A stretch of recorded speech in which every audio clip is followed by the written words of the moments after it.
ছাড়া আমরা তোমাদের ভুলবো না। আচ্ছা দাদু, বলো তো আমাদের এই পতাকার রং লাল আর সবুজ কেন?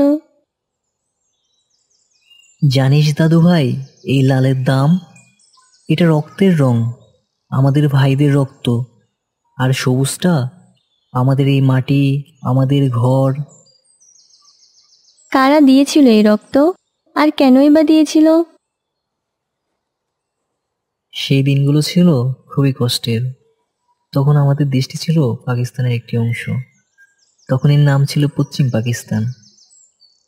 আমাদের ভাষা, সংস্কৃতি সব কিছুই ছিল তাদের থেকে ভিন্ন। তারা আমাদেরকে কখনোই আমাদের ন্যায্য অধিকারটুকু দেয়নি।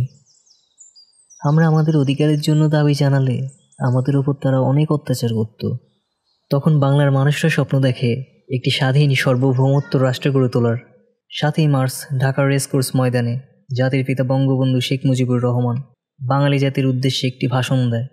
আমাদের যা কিছু আছে তাই নিয়ে প্রস্তুত থাকো।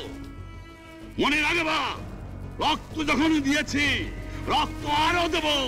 এদেশের মানুষকে মুক্ত করে ছাড়বো ইনশাআল্লাহ। এবারে সংগ্রাম আমাদের মুক্তির সংগ্রাম, এবারে সংগ্রাম স্বাধীনতার সংগ্রাম।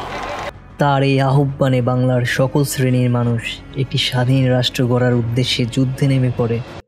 25শে মার্চ যখন ঢাকার উপর বোমা পড়ল, তখনই বুঝে গিয়েছিলাম দিনগুলো আর আগের মতো থাকবে না। একের পর এক ঘর বাড়ি চলছে। পাকিস্তানি হানাদার বাহিনীরা আমাদের দেশের মানুষদেরকে নির্বিচারে হত্যা করছে। আমাদের শুধু একটাই স্বপ্ন, আমাদের মাটি আমরা ছাড়ব না। রক্ত দিয়ে হলেও এই মাটিকে আমরা মুক্ত করে ছাড়বই। গ্রামে পাকিস্তানি বাহিনীরা প্রবেশ করছে, আর আমাদের বীর মুক্তিযোদ্ধারা প্রতিরোধ গড়ে তুলছে। পাহাড়ে, বনে, গ্রামে ছোট ছোট দলে যুদ্ধ চলছে। তখন আমি একদল মুক্তিযোদ্ধাদের সঙ্গে যোগ দিই। সেই দিনগুলোতে আমরা খাবারের কথা ভুলেই গিয়েছিলাম। শুধু একটাই চিন্তা, এই পতাকাটা আমাদের হাতে তুলতেই হবে। একবার শুধু জয় চাই। চারিদিকে শুধু গুলি আর বোমার শব্দ।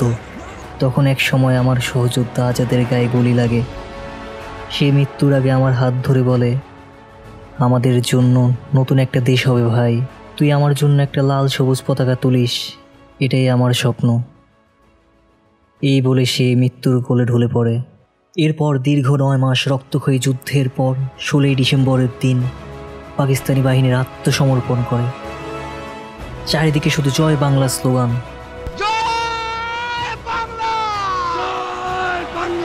সবার চোখে তখন আনন্দ অশ্রু।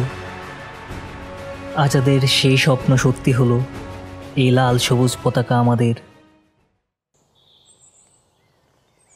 দাদু, তাহলে আমরা এই পতাকাটি কখনোই নামতে দেব না। হ্যাঁ দাদু ভাই, এই পতাকাটি আমরা কখনোই নামতে দেব না। এটি আমাদের রক্ত, আমাদের গৌরব।